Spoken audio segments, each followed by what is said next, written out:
Finally, an update to the Making a Murderer Stephen Avery case. I'm Mike Ricksecker and this is Haunted Road Media. Stephen Avery's attorney, Kathleen Zellner, has accused Ryan Hillegas of murdering Teresa Halbach. But that's just the tip of the iceberg in the 1,200-page petition filed by Zellner in the case for Stephen Avery. In a nutshell, Zellner claims that Teresa actually made it home the night that she was murdered, following her appointments with the Averys, following her appointments with the Zipperer family, and was bludgeoned to death standing behind her RAV4 by Hillegas. Teresa's body was then burned, the evidence scattered around the Avery property, while Hillegas duped Sergeant Andrew Colburn while he was heavily involved in the search for Teresa's body. Those are some big accusations, so let's get into the specifics. Again, I'm going to have my tablet handy because I'm actually going to read a lot of things straight from the affidavits to give you the full story of what's going on. So, Stuart James, a blood splatter expert with over 40 years of experience, was brought in to test the blood splatter or blood stains found in and around Teresa's RAV4.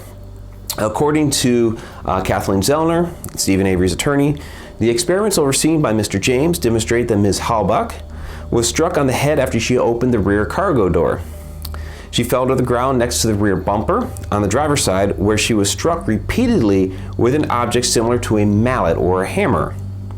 According to the affidavit from James, in trying to determine the source of the bloodstains found near the rear of the RAV4, he says that he determined that the bloodstain pattern observed on the interior cargo door was not deposited by a bloody body being flung into the cargo area. Remember, the state's story was that a bound Teresa Halbach was tossed into the back of the RAV4, which is where the bloodstain came from. They got the story, of course, from Brendan Dassey's confession. Well, according to James, he performed a number of different recreation scenarios. And the blood splatter expert, I hate to bring in another piece of pop culture, but think Dexter, and when he was doing all the different experiments, that's similar. I mean, it's a little different, of course, in real life, but that's what they do. They run all these different experiments to see how the splatter is released. So based on those recreations, including the prosecution's versions of events, it was based heavily on Brendan Dassey's confession, of course, like we said. He couldn't replicate the stains, couldn't make it happen. Though that confession that Brendan came up with doesn't match the stains in the car, but many people already believe that Brendan's confession was coerced, and in fact, his conviction was overturned because of that. And we'll get to that in a little while. Straight from the affidavit, this is what James says. The bloodstain pattern observed on the rear cargo door of Ms. Halbach's RAV4 was a cast-off pattern created by a blunt instrument. Remember, the prosecution said it was a gunshot, bullet wound. This bloodstain was not consistent with a knife. A knife was involved in the whole scenario of being tied to the bed, but the killing wound was supposed to be a shot to the head.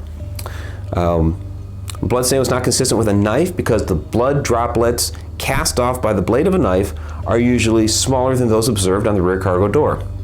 This bloodstain was not consistent with a gunshot because droplets of blood resulting from a gunshot are smaller than those observed on the rear cargo door.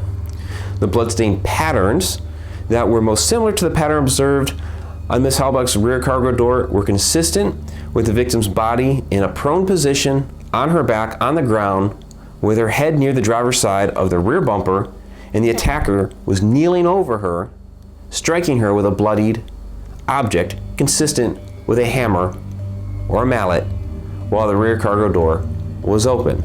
So imagine her, on the ground, somebody's wailing away on her, and the droplet splatter that's in there is from that. Quite different than what the state prosecution had to say about it. Kathleen Zellner, and I remember she's accused Ryan Hillegas of this.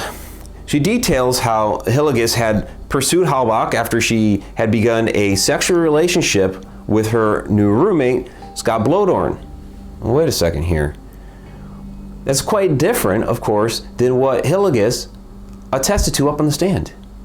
He said it was a platonic relationship and that it wasn't sexual. Well, so what's going on here? The petition states, reportedly, Mr. Blodorn was also Mr. Hillegas' best friend.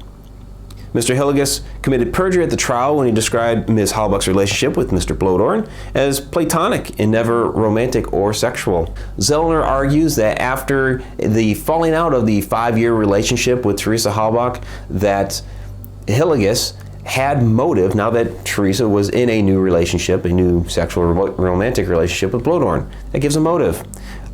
He also didn't have an alibi on the night that Teresa Halbach was killed. So that's basically, you got motive, you have no alibi, and her claim is that Ryan Hillegas was not thoroughly investigated enough by the state. Also, while Scott Blodorn initially refused to talk to a post-conviction investigator, he started talking when that investigator mentioned that Kathleen Zellner had an alternative suspect in mind. In fact, it says, Mr. Blodorn immediately blurted out, "You mean Ryan Hillegas?" That's in the petition as well. Ryan Hillegas, of course, has been a favorite target of making a murderer theorists that are all over online, all of the armchair attorneys out there trying to figure it out, armchair investigators, what have you. After his questionable access to Teresa Halbach's phone records online and how he may have had her login, password, all those sorts of things, he was a bit suspicious. I was suspicious as well, but I didn't think that he actually committed the murder. We'll continue going forward and seeing what the petition reveals. The petition also refutes the finding of Stephen Avery's blood in the car. Stuart James, the blood splatter expert, is also used for that. Where the blood supposedly came from Avery was a cut that he had suffered, a 3/4 inch gash on his right middle finger that supposedly was bleeding all over the place, and there was blood that was found in his sink in his house from that cut that he was tending to. And some of the interviews you see with him around that time, you see that cut is pretty significant. So concerning the blood near the ignition, James says in his affidavit, the stain near the ignition of Ms. Halbach's RAV4 was approximately 2¼ inches from the ignition. To a reasonable degree of scientific certainty, Mr. Avery would not have deposited blood at that location with his right middle finger while turning the key for the ignition. It's just not physically going to happen. James conducted a series of experiments that he described within the affidavit at length and how they tested the different droplets that were found within the car. So he concluded, the prosecution told the jury that all the blood deposited in the RAV4 was from the cut of the middle finger of Mr. Avery's right hand, and that it was actively bleeding. However, there's no blood on the door handle, the key, the gear shift, interior hood release, hood latch, hood prop, and battery cable. It's my opinion that Mr. Avery's blood in the RAV4 is consistent with being randomly distributed from a source because his blood is present in some locations but is absent in some reasonably anticipated locations. So read planted there. The absence of blood stains in these locations is inconsistent with an active bleeder. Mr. Avery had been, if Mr. Avery had been actively bleeding in the RAV4, it is my opinion that his blood and bloody fingerprints would have been deposited elsewhere in the vehicle. As for, now we're looking at Ryan Hillegas as planting the evidence. As for Ryan Hillegas's ability to actually plant that evidence, he was a trained nurse, so he knew a few things. And according to Zellner, because of this, and knowing that Teresa had visited Avery on Halloween, Hillegas waited for Avery to leave, entered his trailer through an unlocked door to find something to place within the vehicle. Any evidence at this point when he first walked in. But he found the blood. He found the blood in the sink. Perfect. So he found the fresh blood, and knowing that this would easily convict him, Zellner states the killer knows fresh blood in the bathroom sink, recognized from a scientific background that if this blood was in Ms. Halbach's RAV4, Mr. Avery would immediately become the only suspect. Moving on to other evidence from the scene, the bullet fragment found in the garage. According to Dr. Christopher Pelenik of Microtrace, which is one of the leading trace labs in the world, discovered wood on the bullet, not bone, wood. The conclusion in his affidavit reads, based upon our analysis, there is no evidence to indicate that the bullet passed through bone. In fact, the particulate evidence that is present strongly suggests an alternate hypothesis, which is the trajectory of the fired bullet took in a wooden object, possibly a manufactured wooden project. Furthermore, the presence of red droplets deposited on the bullet suggests that the bullet had picked up additional contamination from its environment at some point after coming to rest. So not going through flesh and bone, but after. And he says potentially red paint or a red liquid. Luke Haig, a ballistic expert with over 50 years of experience in the field of criminalistics and forensic firearms examinations, backs this up with his own affidavit and says, no bone fragments have been identified in the damaged bullet over the course of its examination, including DNA and firearms tool marks analysis. It is my opinion, to a reasonable degree of certainty in the field of ballistics, that item FL, that's the item number, I guess, was not fired through Miss Halbach's skull. Getting on to the fire in the bones and all of that. One of the world's best fire experts, Dr. John Dehane, in his affidavit, first openly criticized the investigation of burnt remains of Teresa Halbach, stating, "It is my opinion that the documentation, examination, and recovery of the remains of the Avery scene were all below acceptable professional standards of practice. A properly conducted recovery would have involved more comprehensive photography of the burned bones in the burn pit and better documentation as to where and when all the bones were recovered. It is my opinion that someone better qualified to recover potential human remains should have been summoned to perform the excavation. There are incomplete and confusing descriptions as to where possible burn barrels were located, with incomplete numbering and chain of custody. In the pre-excavation overall photos, the area of interest was largely obscured by the shadows cast from the team investigator standing nearby." And it goes on at length, and he just basically hammers the entire investigation of the burn pit. Even to the point of saying there's no assessment of fuels associated with the fire other than describing the remains of steel belts and beading of burned vehicle tires. That's it. Yeah, not sufficient pre-excavation documentation or condition of materials in the pit to establish sequence of time. So he, like I said, he really hammers that. He also goes into a lengthy discussion of how bodies burn, how bones are burned, how flesh is burned. I'm not going to read that at length. It's really lengthy. You check out his affidavit for all that. But it does say that, in his conclusion, the reported lack of anatomical continuity of the human bones recovered from Stephen Avery's burn pit indicates that Teresa Halbach's body was not burned there. Therefore, it is my opinion that someone transferred Teresa Halbach's bones to Stephen Avery's burn pit. Discovery of larger fragments outside the margins of the burn pit and the finding of human bone fragments with similar degrees of fire damage in numerous other sites, including burn barrels on the site, is also consistent with the dumping of burned remains into the pit, with some falling away. He goes on, "From my review of documents provided to me, the state represented to the jury that Ms. Halbach's body was burned in an open-air burn pit behind Stephen Avery's garage from around 7 p.m. to 11 p.m. on October 31st, 2005, a period of only 4 hours, and the timing's all off.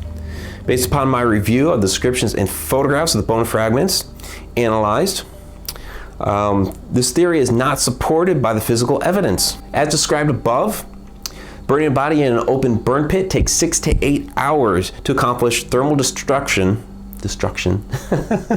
to the degree I observed in Dr. Eisenberg's reports and photos.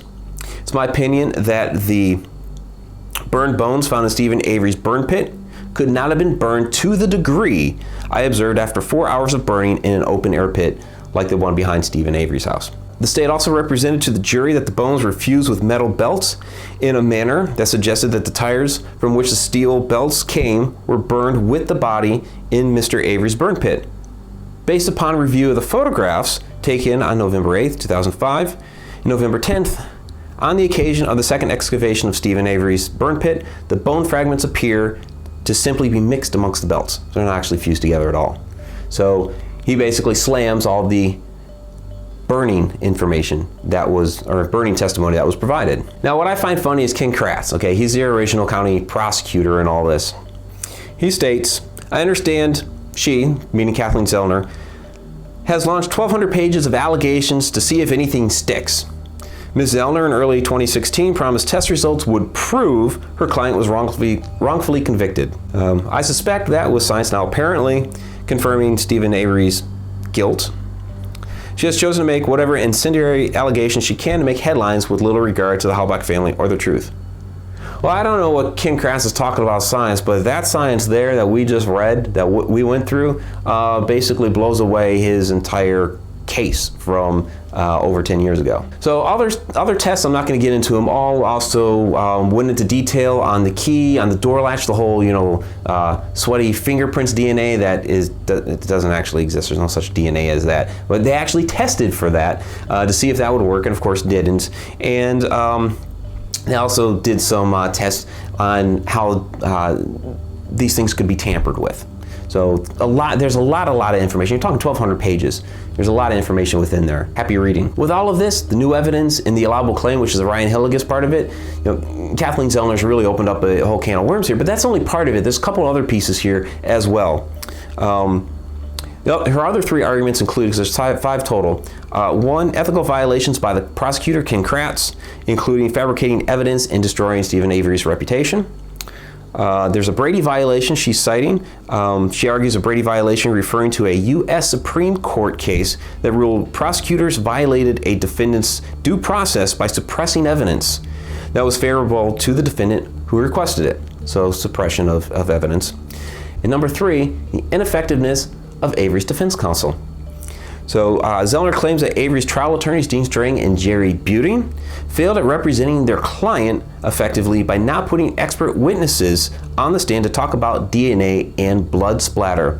Now, Dean Strang and Jerry Buting became very famous, almost like rock stars, after the initial airing of Making a Murderer, and they started touring the country talking about criminal court cases and the whole criminal justice system and all of that stuff. They made a bit of a name for themselves out of this, and they're not talking right now, at least as of this recording here.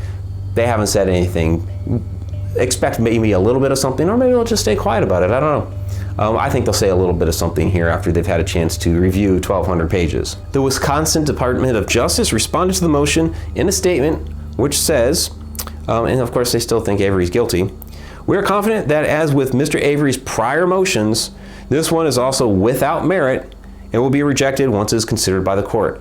I think there's probably a little bit more here than the prior motions, so we shall see. State of Wisconsin. Speaking of the state of Wisconsin, they are still appealing the overturning of Brendan Dassey's conviction. Of course, Brendan Dassey, the nephew of Stephen Avery, who, you watch the footage, at least to most people, he was blatantly coerced into his confession, and his conviction was overturned last August. It is now almost a year later, and because the state of Wisconsin has appealed that overturning, he hasn't been let out yet. This kid is going to lose all of his youth to being in jail for something he didn't do, a story that he fabricated, from stories, books, movies, all that. Let the kid out. Now they're trying to save face. That's what the state of Wisconsin's trying to do, but just let it go already.